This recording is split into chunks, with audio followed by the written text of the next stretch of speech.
Currently, I'm a no. There's about 5. Votes are expected Tuesday evening in the U.S. House of Representatives for a Republican budget blueprint.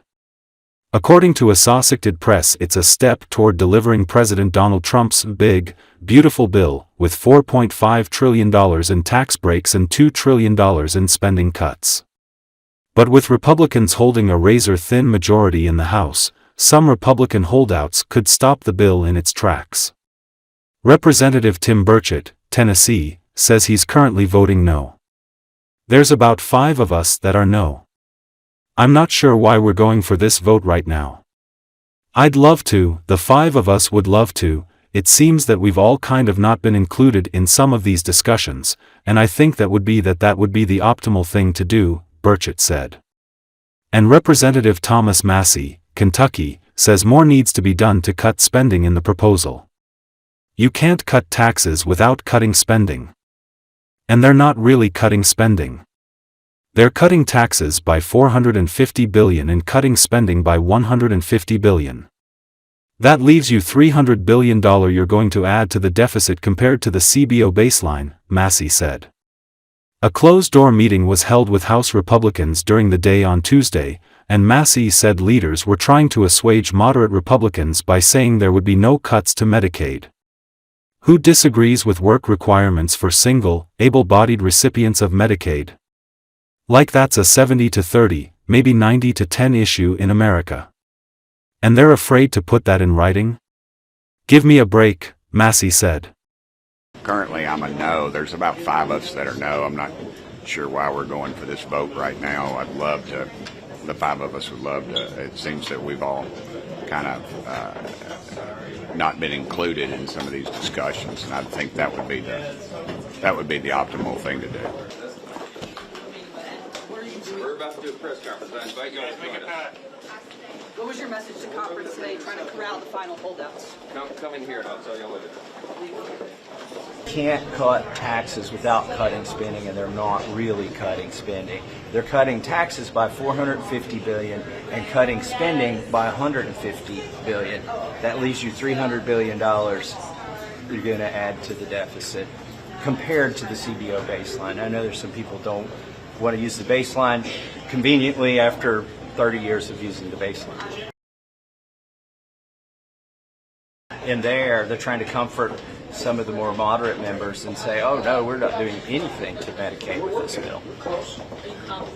Now what? That's probably the big question. So now what? There's a vote. I feel like we were elected. Who disagrees with work requirements for single able-bodied recipients of Medicaid?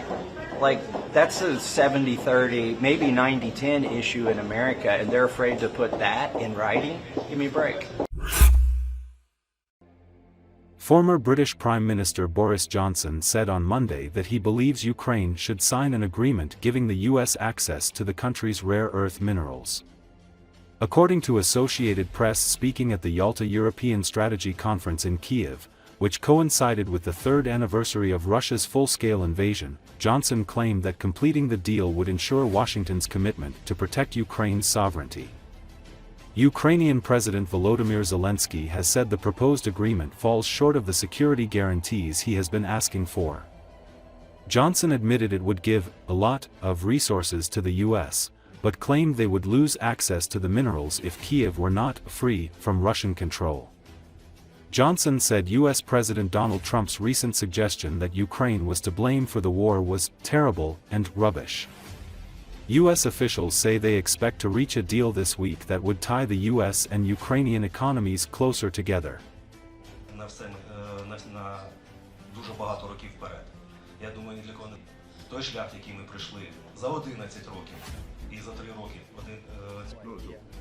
Like telling all this, sorry for taking more time than we expected. I don't like the language that we're hearing from Washington.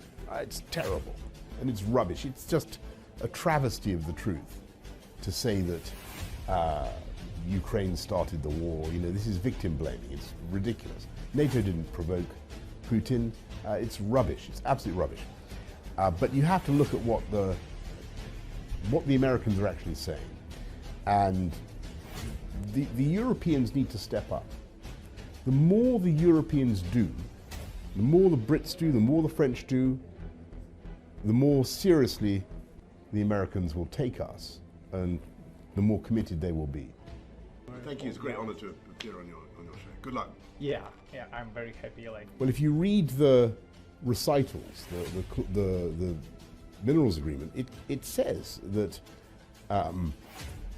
America is committed to a free, sovereign, and secure Ukraine, and not a penny will come from this agreement unless Ukraine is to America, unless Ukraine is free, sovereign, and secure.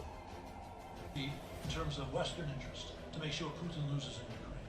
So you look at the. I think it's a good deal. I mean, it looks like it gets the United States a lot of profit from Ukrainian resources, but actually, not a penny goes to the United States unless you have a free, sovereign, and secure Ukraine, and that's a big prize.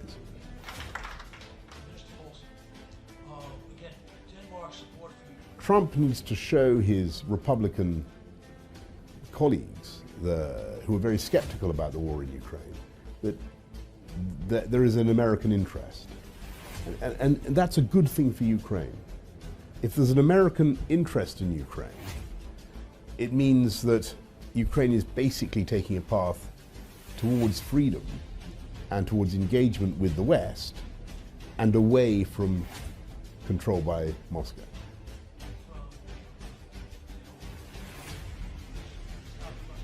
The problem is that Putin just wants control, and that's binary.